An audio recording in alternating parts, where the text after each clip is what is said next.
Realitasnya 2045 nanti Indonesia itu tepat 100 tahun.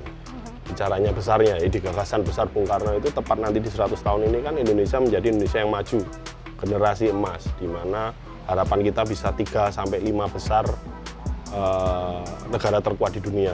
Lagi kita kegiatan balapan di tengah jalan kota yang resmi. Artinya apa? Mereka butuh diwadahi. Kalau enggak, kenapa? Ya malam-malam mereka balap liar kan begitu. Makanya harus perkuat literasinya agar bisa lebih melek politik, karena dengan melek politik kita bisa nggak dipolitiki.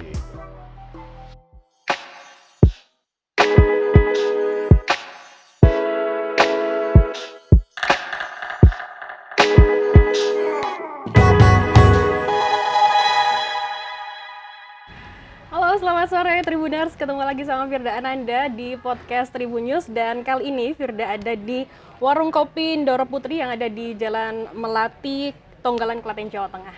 Dan di tanggal 28 Oktober 2023 ini bertepatan dengan Sumpah Pemuda, kita akan membahas soal serba-serbi pemuda dan untuk menjelang pemilu 2024 nanti seperti apa sih peran penting dari pemuda-pemuda yang ada di Indonesia.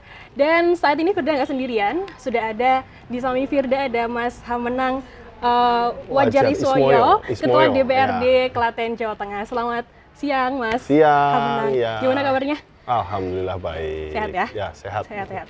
Panas tapi harus sehat. Iya, tapi ini emang agak ini ya cuacanya emang lagi akhir-akhir ini panas. Panas banget, sampai 40 derajat gitu ya, Mas Hamenang. Mas Hamenang, Mas ini kan mendekati pemilu 2024 ya. Betul. Masih kira-kira 3-4 bulan lagi, betul. Katanya menurut survei dan juga KPU sendiri, pemilih pemula untuk pemilu 2024 itu tuh kebanyakan didominasi oleh pemuda, oleh generasi Z dan juga milenial sendiri. Ya. Nah, gimana menurut Mas Hamenang sendiri? Ya, memang realitasnya kan bonus demografi kita mengatakan begitu ya. Di 2024 itu kalau nggak salah, kalau bicara nasional itu kurang lebih 60% anak muda, generasi milenial, berarti which is usia 30-an, sampai generasi Z ya. Gen Z yang mungkin bisa di belasan sampai 20-an, itu 60%. Artinya itu berarti pemilih paling besar. Ya. Tapi kan hari ini mungkin belum semua partai politik melihat kemudian itu membuat program yang nyata, yang kemudian menarik minat untuk Gen Z dan milenial ini kemudian untuk bisa besok aktif. Aktif ini kan bisa macam-macam ya, bisa aktif mencoblos, bisa aktif menjadi kader dan lain sebagainya. Kalau di Klaten sendiri seperti apa Mas untuk Jadi kalau di Klaten itu tidak sebesar bicara nasional ya. Kalau nasional ini 60%, kalau di Klaten itu kurang lebih mungkin gabungan antara milenial sama Gen Z itu kurang lebih 50-an%. Ya kurang dikit lah ya dari total pemilih. Tapi kan itu cukup besar, berarti kan hampir separuh kan itu. Betul. Nah itu yang kemudian kalau kami di PDI Perjuangan memang sudah dari awal kita set up. Jadi selain di institusi partai secara formal, ada juga saya partai yang kemudian merangkul anak-anak muda ini. Kami ada komunitas Juang, ada Repdem, ada Taruna Merah Putih, yang kemudian itu bisa menjadi wadah dari anak-anak muda untuk lebih paham, lebih melek tentang politik.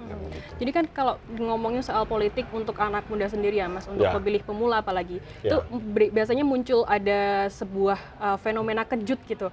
Jadi kayak kaget ketika dia akan harus memilih untuk ketika pertama kali. Nah, gimana Mas menurut Mas? Ya itu memang setiap siklus 5 tahunan pasti ada ya pemilih pemula namanya kan begitu. Nah itu memang tugas kita bersama dari mulai penyelenggara pemilu, dari KPU, Bawaslu, kemudian pemerintah, sampai kita sebagai peserta politik dari partai politik, kita juga harus memberikan edukasi kepada mereka sehingga mereka tidak sampai terkejut tadi, tapi sudah paham duluan apa sih itu partai politik, kenapa sih kita harus ikut datang ke TPS untuk mencoblos dan lain sebagainya. Nah, ini peran penting semua stakeholder untuk kemudian turun mengadakan kegiatan di sekolah-sekolah dalam rangka sosialisasi agar mereka tadi tidak kaget ketika nanti menghadapi pemilu di 2024. Dan kami sudah melakukan, kan gitu, pemerintah daerah sudah, kami di DPRD juga beberapa kali menyelenggarakan kegiatan kerjasama dengan sekolah, DPRD Khusus School, dalam rangka sosialisasi, dan alhamdulillah di institusi yang lainnya juga menyelenggarakan, kepolisian menyelenggarakan, KPU, Bawaslu semuanya juga menyelenggarakan. Kemudian bagaimana untuk tanggapannya dari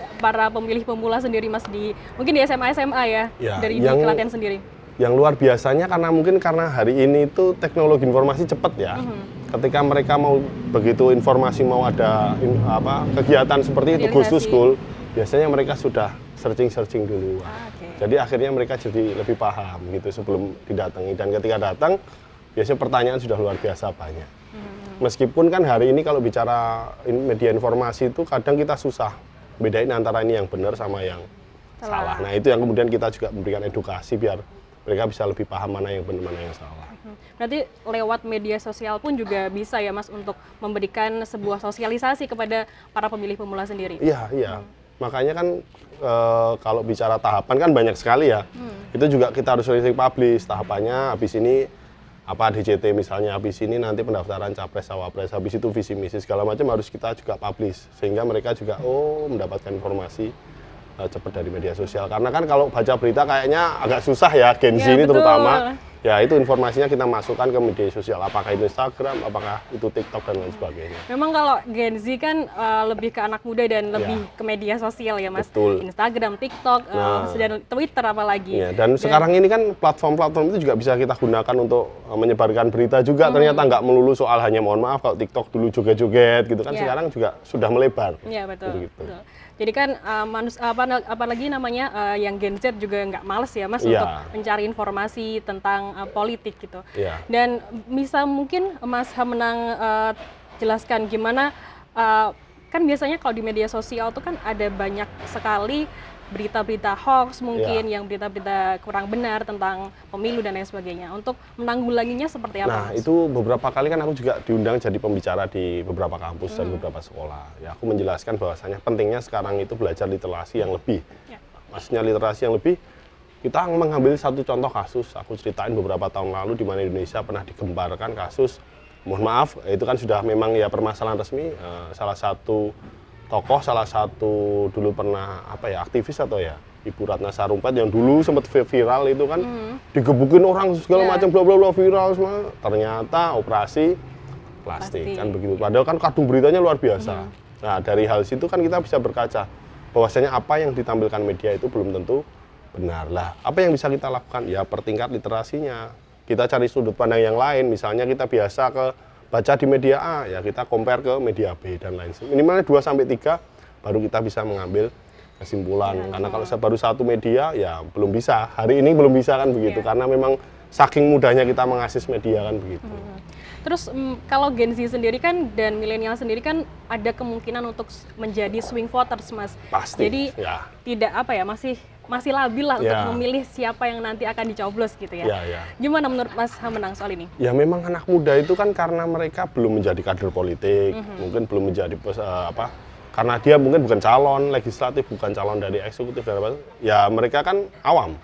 Otomatis kan mereka swing voter, tidak fanatik dengan partai A dengan partai B dan ya otomatis mereka swing voter.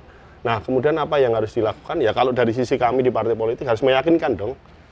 Meyakinkan ke mereka dengan cara apa? Ya yang pertama, berarti kita harus mendengarkan dulu keresahan mereka itu apa, permasalahan mereka, aspirasi mereka itu apa. Itu yang kadang orang lupa. Itu dulu yang kita dengarkan. Habis itu ya perbanyak kemudian kegiatan yang bisa merangkul mereka untuk mereka terlibat di situ. Bisa minimal berdiskusi, jagongan apa segala macam agar kemudian mereka minat untuk memilih salah satu partai kan begitu. Jadi bahasa swing voter tadi kemudian bisa agak lambat laun merapat ke salah satu partai politik begitu. Tapi memang itu fenomena 5 tahun sekali karena pasti ada pemilih pemula di situ. Pasti pasti ada. Dan menurut Mas Hamenang sendiri gimana untuk melihat kayak pemimpin yang dicari anak muda itu seperti apa gitu? Ya kalau anak muda itu mesti berpikirnya pengennya juga, kalau saya lihat hari ini ya ada keterwakilan dari dirinya.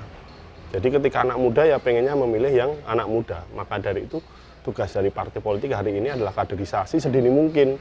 Jangan sampai partai politik itu isinya mohon maaf hanya kader senior. Tapi ada kaderisasi dari yang muda-muda ini bisa masuk. Sehingga ada pilihan anak muda. Loh di partai sana bisa merepresentasikan anak muda juga bisa gabung dan mendapatkan tempat di politik. Nah, alhamdulillah kami berada di PDI Perjuangan ini bisa kemudian mendapatkan tempat. Di usia saya yang masih 30-an, alhamdulillah sudah percaya jadi ketua DPRD. Tapi dengan proses begitu kan, saya sudah di partai ini sebenarnya sudah panjang.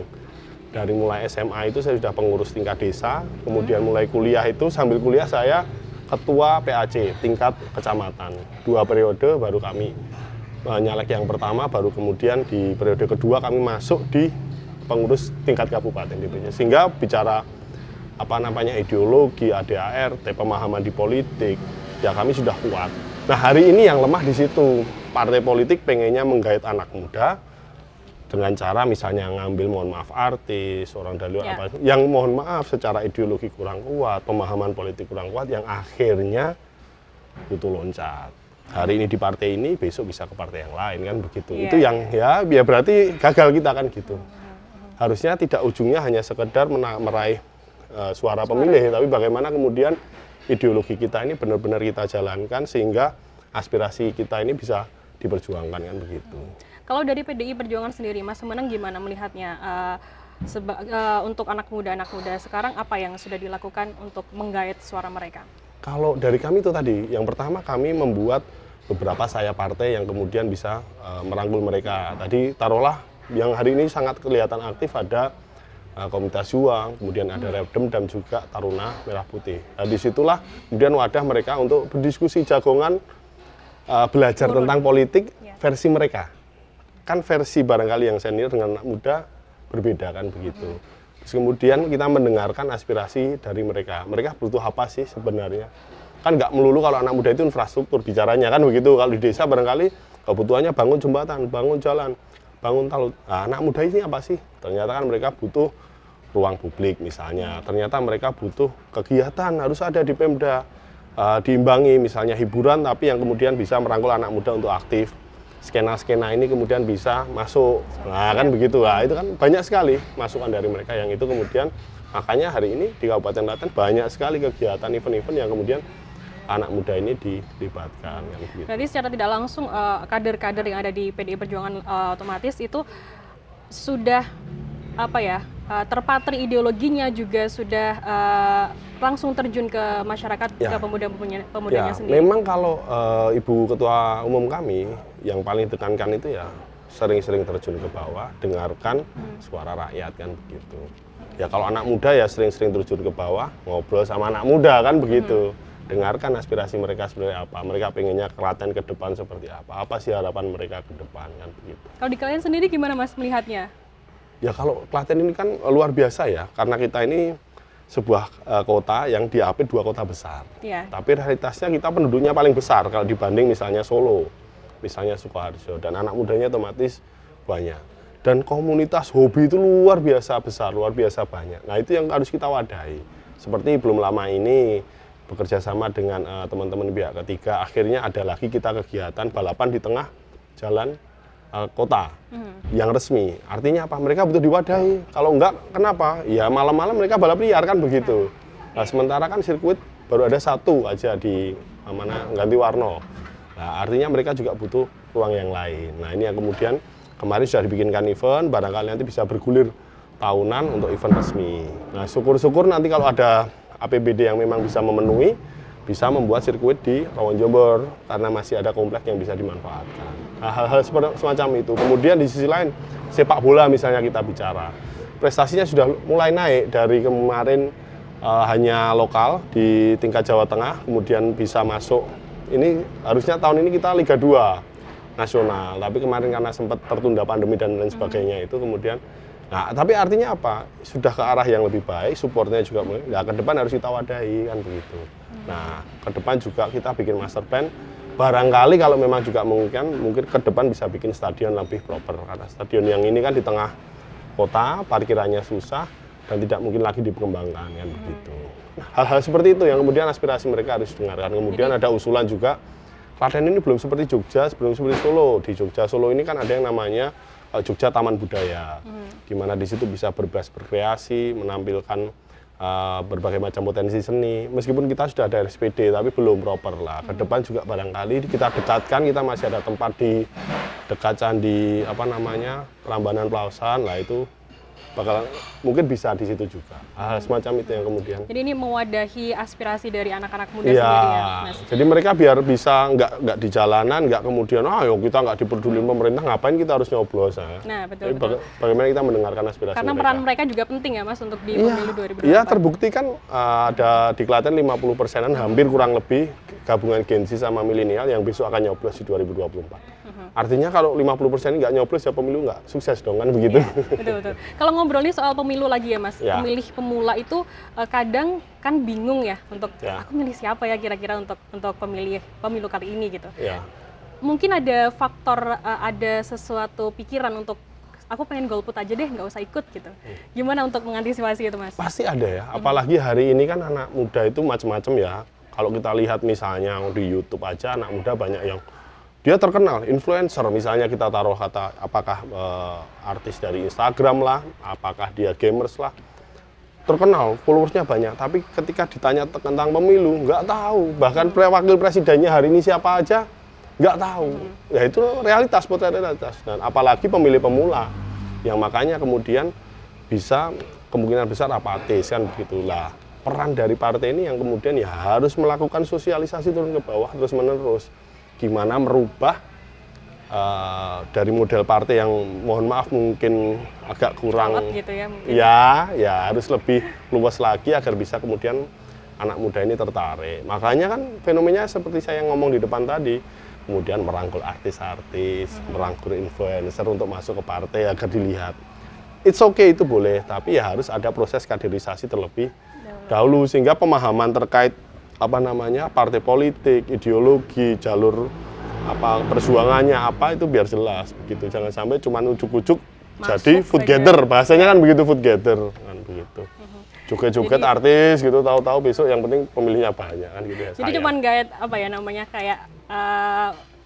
kayak cuman ikut-ikutan aja. Ya, kan artis wah ya itu di partai itu udah aku ikut aja lah. Jangan sampai kayak gitu. Betul. Kalau melihat saat ini gimana, Mas, harapannya Mas Hamenang sendiri untuk pemilih pemula di pemilu 2024? Jadi realitasnya 2045 nanti Indonesia itu tepat 100 tahun. Bicaranya besarnya, di gagasan besar Bung Karno itu tepat nanti di 100 tahun ini kan Indonesia menjadi Indonesia yang maju, generasi emas, di mana harapan kita bisa 3 sampai 5 besar negara terkuat di dunia. Ekonominya sosial dan segala macamnya. Nah, untuk menuju itu kan berarti yang harus disiapkan hari ini anak mudanya. Bonus demografinya kan anak muda ini. Nah, ini kalau nggak kita manfaatkan, ya cuman banyak orangnya tok, tapi lebih banyak menjadi konsumen. Nah, jangan sampai itu terjadi. Makanya peran partai politik ini sangat luar biasa. Bagaimana agar menarik anak muda ini kemudian mau masuk ke partai, menjadi kader, kemudian memperjuangkan aspirasi di warga masyarakat, terutama untuk generasi muda ini. Nah, kalau itu terjadi, ke depan Indonesia pasti akan maju. Karena hari ini mungkin sudah kurang connect, jangankan yang angkatan senior, yang milenial dengan yang Gen Z aja mungkin sudah ada gap kan begitu. Apa sih yang mereka butuhkan? Barangkali sudah berbeda. Kita yang harus bisa menjadi jembatan kan begitu. Kalau nggak kita yang jembatani ya semakin susah. Lah nanti ke depan mereka butuhnya apa, kita nyediainnya apa, nggak match, ya nggak bisa. Contohnya sekolahnya menyiapkan apa, kebutuhan di perusahaan apa, nggak match, akhirnya lulus yang nganggur kan begitu. Yeah. Nah dari situ kebijakan dunia pendidikan ke depan juga harus bisa semakin berkembang, berubah mengikuti zaman. Dan alhamdulillah kemarin Pak Presiden itu kan nunjuknya juga menterinya yang muda, barangkali harapannya juga itu lebih paham lah kurikulumnya yang harus dirubah agar sesuai dengan kebutuhan di lapangan itu apa begitu. Terus harapan Mas Hamenang sendiri agar pemilih pemula yang nonton ini tidak golput gimana, Mas? Ya memang 2024 itu pemilu yang sangat menentukan nasib kita bersama 5 tahun ke depan, jadi jangan sampai golput nggak asik lah.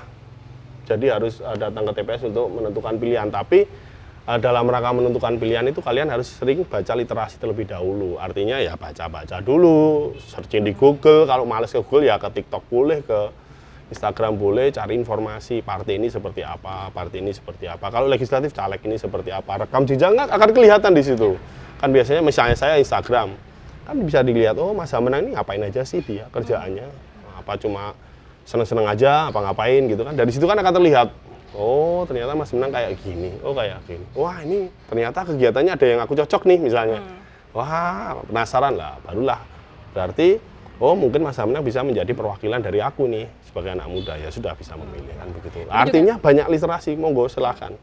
Perbanyak literasi dan nanti bisa memfilter ya Mas untuk yang hoax yang mana, yang berita yang benar yang Nah, itu yang paling penting juga. Anak muda itu kan jangan sampai, kalau aku selalu ngomong dimanapun, seperti daun kering, daun jatuh dari pohon kering, mudah dikumpulin, sapu sana, sapu sini, dikumpulin, habis itu dibakar, kebakar. Jangan sampai kayak gitu. Makanya harus perkuat literasinya agar bisa lebih melek politik. Karena dengan melek politik kita bisa nggak dipolitiki gitu. Oke. Terima kasih Mas Hamenang sudah ngobrol di podcast Tribun News kali ini. Siap, sama-sama Mbak. Semoga nanti kita bisa ngobrol-ngobrol lagi di lain waktu ya Mas. Siap, saya senang sekali diundang kasih. lagi Tribuns dan jangan kapok datang ke Klaten karena masih banyak tempat yang harus kita eksplor bareng-bareng. Nah, iya dong. Betul. Kali ini kita di Ndoro Putri, di Ya, warung kopi Ndoro Putri. Tonggalan, ini yang di lagi Tonggalan. viral juga ini di Klaten, baru banget pada beberapa bulan Nanti kita ini bisa buka. jelajah ke lokasi yang lain ya Mas. Yang ada di Klaten. Siap. Ya, Tribuners, demikian podcast Tribun News kali ini. Kita akan berjumpa lagi di lain kesempatan. Saya Firda Nanda pamit undur diri dan sampai jumpa. Download Tribun X sekarang. Menghadirkan lokal menjadi Indonesia.